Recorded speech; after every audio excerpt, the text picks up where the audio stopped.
Well, dynamic pricing is going to ruin the 2026 FIFA World Cup for many of you.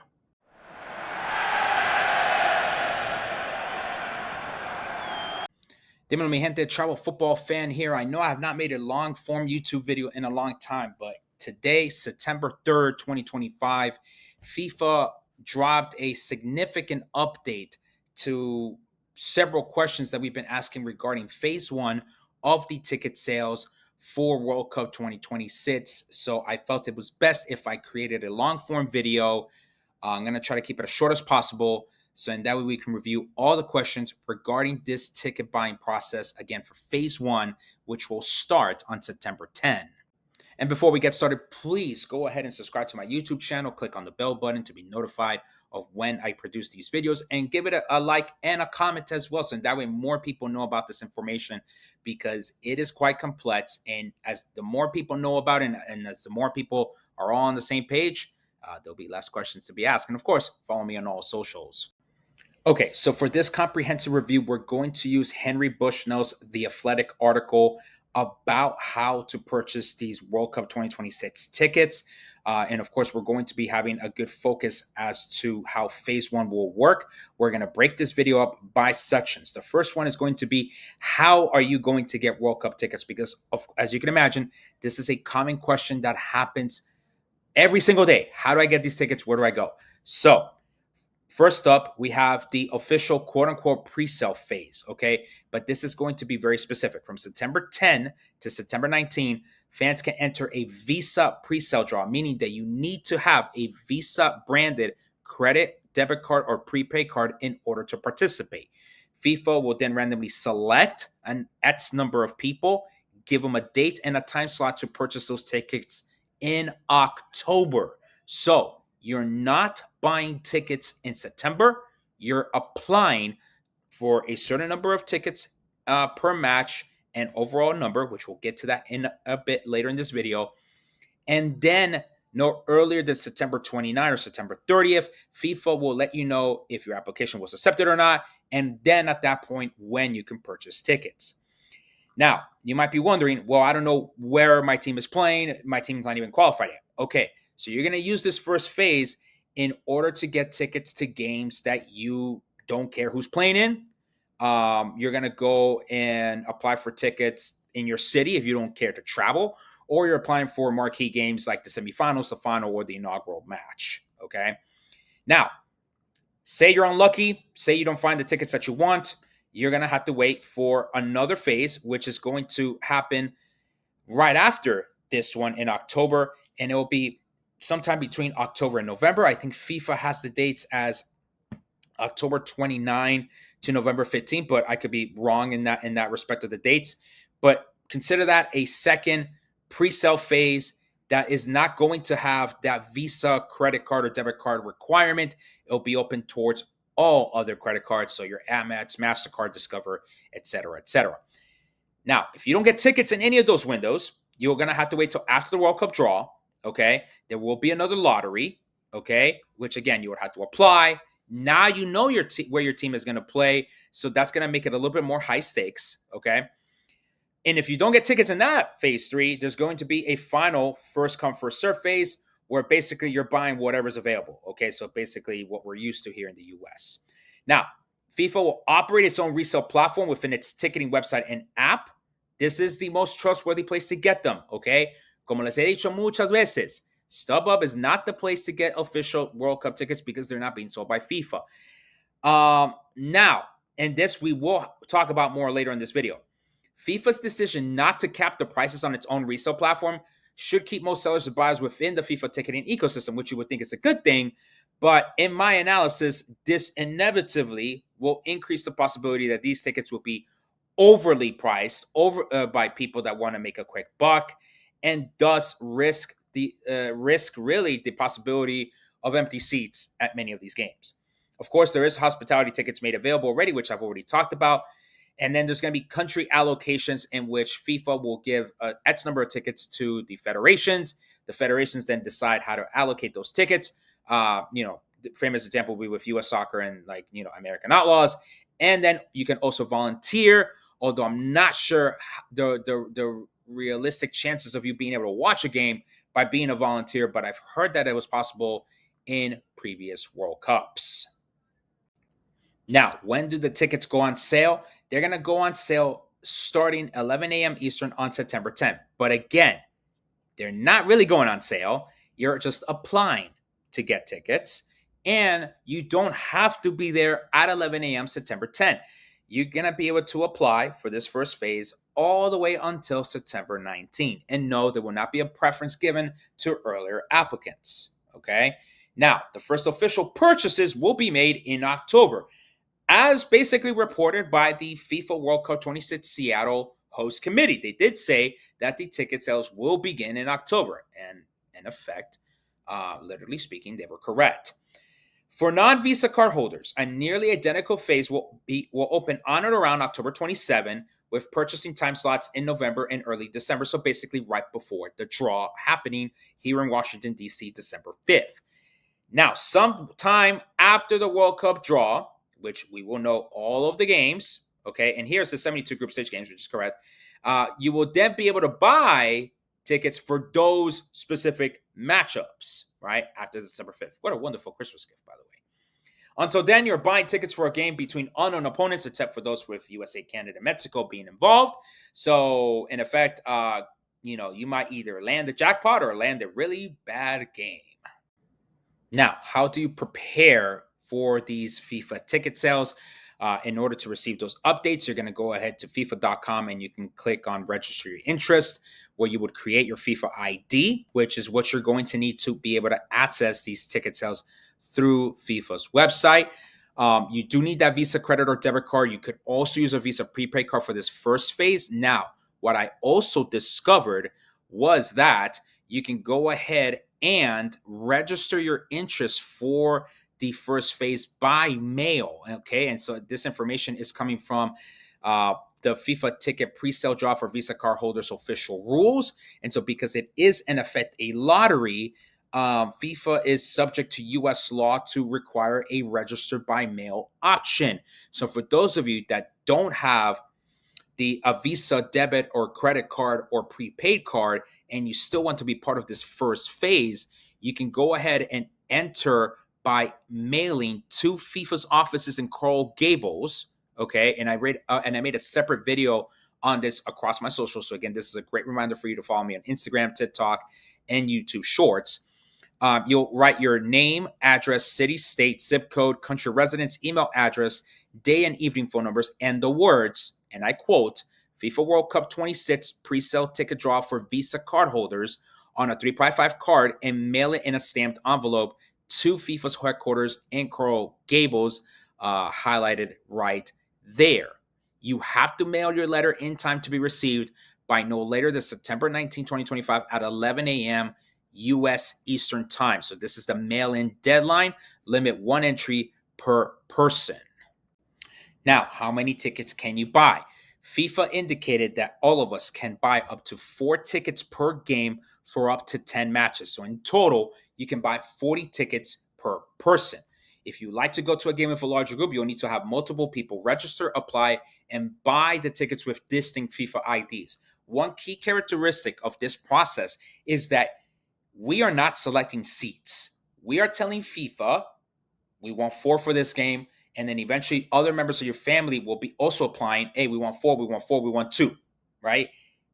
Later on, at some point before the World Cup begins, FIFA will notify us how they're going to help us sit everyone together for this tournament, okay? Now, what exactly can you buy in this first ticket phase? Okay, you're going to have 3 options. You can buy tickets to a specific game, which again, except for those of the USA, Canada, and Mexico, you don't know who's playing at all, okay? Or you could buy a venue-specific package that includes all group games and the first knockout game in a given city. You can't apply for venue-specific package and then undo it, right? Or like break it apart, I should say, into smaller games. Oh, I actually only really wanted 2. No, if you're going to indicate that you want a venue-specific package, you are committing later on, right, when you finally enter your credit card details, that you are going to buy those tickets for that specific venue. Now, the openers in Mexico City, LA, and Toronto are not included in these packages. So that means if you live in one of those three cities, or if you wanted to do a venue package series for those three cities, you will not get the openers because those are the openers for the home teams. Now, you can also buy a team specific package that includes a given team's three group games. You can buy this for any country. If they don't qualify, you'll get reimbursed. Okay. Now, you won't have to choose between these options until October, it looks like. So that means all we're going to do is just apply and then maybe indicate our interest. It might be the case. That's actually kind of surprising, in my opinion. When you apply, you're merely applying for a place in the line for a time slot. So that means we're not even necessarily picking these things. So that's actually a bit of a new piece there. We're not even going to be picking what exactly we want. We're just saying, hey, we want tickets. So during the application process, you'll be asked about your ticket preferences, but these won't impact the lottery. So we're asking, hey, I want, I guess, the 40 tickets, depending, right? Depending on how many tickets you want exactly for your party. Now, how much are these tickets going to cost? Well, today FIFA announced that games to group stage matches will start at $60. These are probably the category 4 tickets. So I was incorrect in asserting that category 4 tickets will not exist. However, based on conversations I've had with other folks, the percentage that a stadium will have $60 tickets will be very, very minimal. Okay, let's just be completely honest here. FIFA is here to make money. Most tickets will be far more expensive. And unfortunately, they didn't reveal exactly what those prices are. What really screws it up is that FIFA will be using dynamic pricing. We will adapt prices as per the demand we see, as per the remaining inventory, according to a FIFA official. By December, prices for popular teams like Argentina will almost certainly rise, while prices for the games that aren't selling, we could see fall, as they did during the Club World Cup. But realistically, how many of these World Cup matches are we really going to see at quote-unquote crappy prices? The highest price for the World Cup final will start at $6,730. This is 4 more times the price as it was in Qatar, which was $1,605, which, by the way, I think we can all agree that was one of the greatest, if not the greatest, World Cup final in our generation. So, damn it, we should have gone to the World Cup final in Qatar. In general, the most expensive to date, Category 1 tickets for group matches were roughly $220.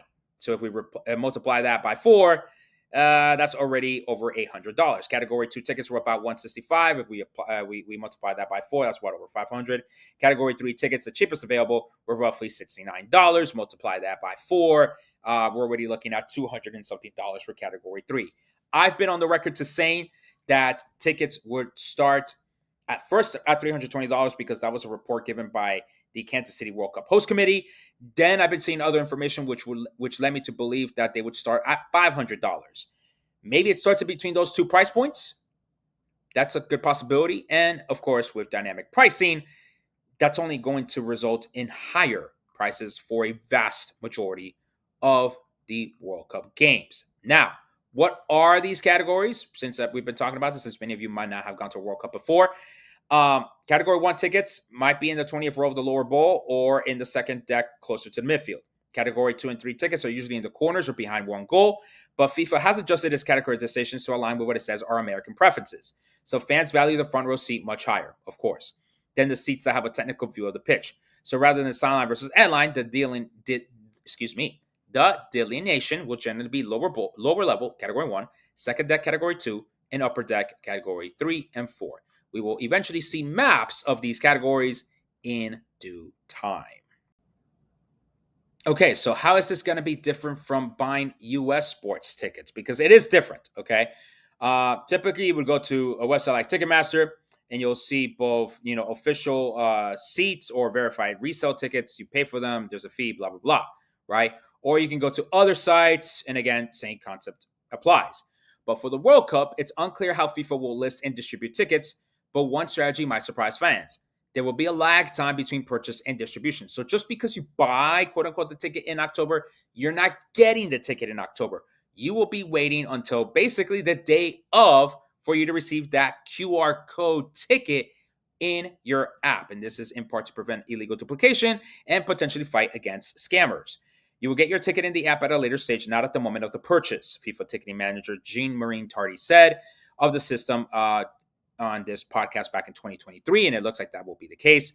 Once the ticket is loaded onto your app, You will get all the information about your ticket, the seat category, et cetera, et cetera, et cetera. But you don't get anything that will get scanned at that particular moment. Now, how will the resale market work? And this is where I, in my live stream earlier today, was really upset about, because FIFA basically said, well, if I can't beat them, we're going to join them. What do I mean by that?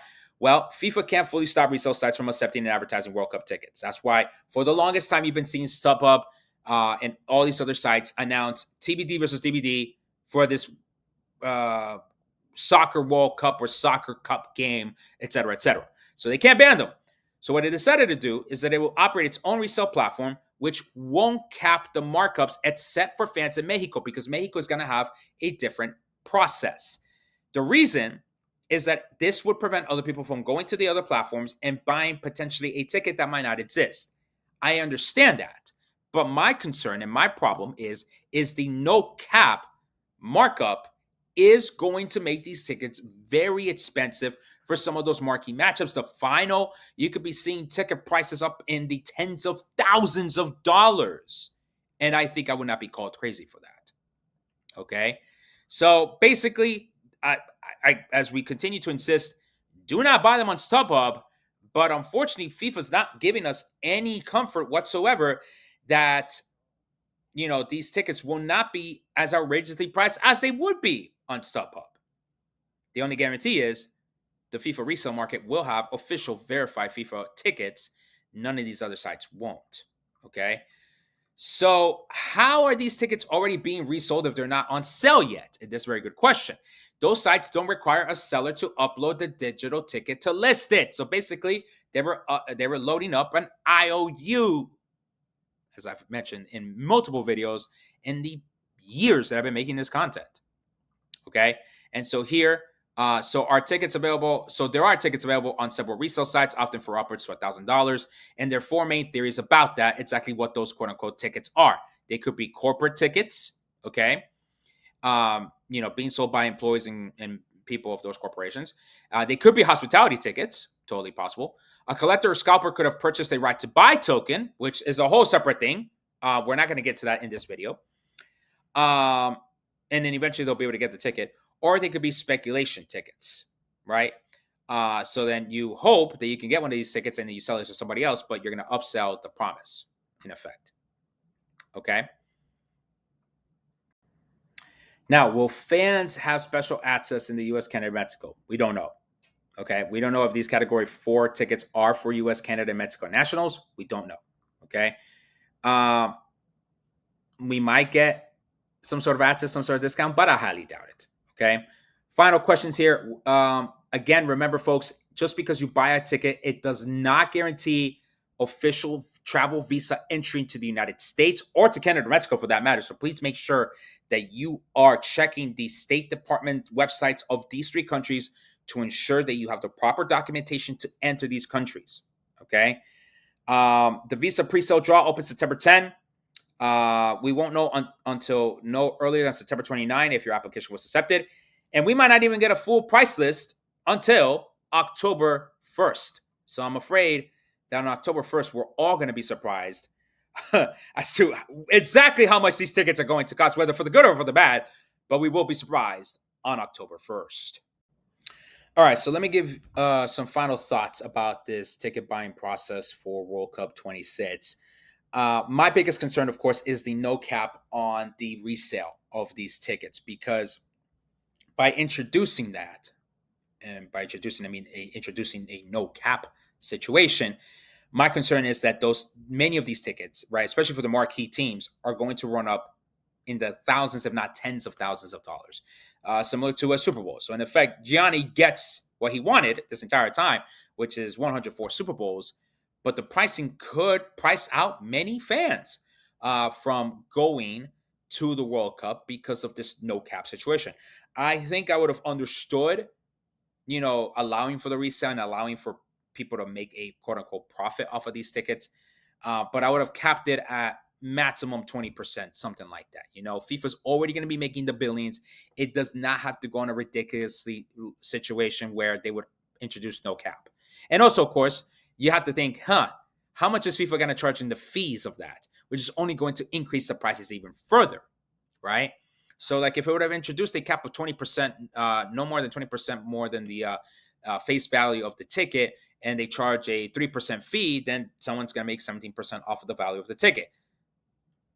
That's okay. Everyone wins. But late stage capitalism, here we are in that respect. So that's my first concern. My second concern is many people are going to take this announcement of the $60 per ticket and think that a vast majority of the tickets at all of these World Cup matches will have $60 tickets. That is going to be absolutely false. I really do think that the percentages of the seats per stadium that are going to have these $60 tickets, 2%, 3%, no more than five, and realistically, and that's only going to be several thousand seats, and they're probably all going to be in the nosebleeds, which again, for many of you, will be just fine. You're just there for the World Cup, but realistically, your chances of getting those specific seats going to be worse than getting a ticket at the inaugural Azteca of any category. So realistically, we are going to be looking at ticket prices that are going to be at several hundreds of dollars, maybe 200, which would be cheaper than what I was saying in my other content. But with dynamic pricing, some of these games will go up to that minimum $500 or minimum $600, which in effect will result in that my analysis was correct. Just that FIFA, as I've been saying before, will probably dynamic price these tickets on the back end, and just pay close attention to, like, after one day of sales, they're going to see just how much they can increase those prices or decrease them, right? Because there are going to be some games that no one's going to really want to go to, which, by the way, that tends to be the games that are some of the best ones anyway. So yeah, we will have to wait and see what happens there. It also looks like U.S. Or Mexican Americans, I should say, in the US will not get access to that Mexico sales portal, right? For Mexican nationals to get their own tickets at their non-dynamic price. Could they potentially get them and give them to you? I suppose that might be a possibility, but there is no official information. Nor has Mexico's representative FIFA, Gabriela Cuevas, has responded to my inquiries as to how that process is going to work for Mexican Americans. So we'll have to wait and see how that happens there. We will be able to buy tickets to the games that are happening in Mexico, but it will have to be done through the FIFA platform that is set up for the United States geographically. We will not be able to access the platform set up in Mexico unless, I assume, you have a bank account and some other information that they can verify that you are indeed a Mexican national, that will be able to then access those ticket sales in Mexico. I don't even think a VPN is going to make much of a difference there, because again, it's about, in effect, proving your identity digitally through these platforms. So what do I take of this? I do think that at the end of the day, these tickets are going to be expensive, slightly less expensive than maybe I thought, but if your game plan is to go to marquee teams like Colombia, like Argentina, like the US, only because they're the home team, England, France, be ready to pay a pretty penny, because the dynamic price will take care of that bump in the ticket prices. So even though they might be listed at, for example, $320, and again, that's just a speculative price based on the information I've shared before, the dynamic pricing and the demand for those tickets inevitably is going to make it rise. So $60 for Category 4 tickets, yay, but that's only going to be couple thousand seats maybe at 70 something group stage games, because I doubt there's gonna be Category 4 tickets for the knockout rounds. It's not gonna be enough cheap tickets for everyone. We're all going to be paying the price, hands down. And the dynamic pricing and the no cap really, really, really creates a perfect storm where thousands of dollars are going to have to be spent just on the tickets. Just on the tickets. That is not taking into account the travel, right? As I've been saying before and throughout, ever since I've been making this content, this is going to be the most expensive World Cup, not so much because of the tickets, but because of the travel. You're already seeing cities have blackouts of hotels for some of the marquee games. You're having to book 3-night minimum stays, non-refundable prices on both points and cash. This is going to be an expensive World Cup to travel. This is a continental World Cup. Quite frankly, if you don't have the thousands of dollars saved and you don't have the financial discipline to maintain and to keep into your budget, yikes, we're going to be hearing a lot of stories of people in debt after this World Cup, and that's what I would not like to have any of you be in. So, final analysis, I don't like it. I don't like the no cap on the dynamic pricing. I just don't like dynamic pricing in general at all. But FIFA knew they were going to make money here because dynamic pricing is the king of the land here in the United States and in Canada. And until all of us start getting serious about this problem of dynamic pricing and start demanding from our politicians and representatives to stop these practices, these corporations are going to continue lobbying thousands, if not millions of dollars to these politicians, and they will continue to be able to do all this dynamic pricing at their will. So it's up to us at the end of the day to decide whether we're willing to pay for these dynamic prices. But I guess the football determinism will win out here. That's pretty much all the analysis I have regarding this sale of phase one of the 2026 World Cup tickets. Thank you all for joining me today. Again, please make sure to subscribe, like my video, click on the bell button to be notified when I create these additional videos. I'm gonna see if I'm gonna make the Spanish version of this maybe tomorrow. It is exhausting to create this content, as you can imagine, but let me see if I can do it in Spanish. So los que hablan español, por favor, pues tengan un poco de paciencia conmigo, and let's see what we can do. Or maybe I just dub this into an AI thing and translate it in Spanish because or maybe YouTube has some Spanish translation because man, it takes a lot of work, man. It takes a lot of work. In any case, thank you all so much for tuning in. Please share this video wide, like it, comment on it, let the algorithm do its thing. The more you interact with this video, the more it will get boosted, and that would be great. Not only for everyone else to know what's going on about this particular buying process, but that way at least it keeps things transparent and we all fully understand what we're getting into. Dale, mi gente, muchas gracias por su tiempo. Dale.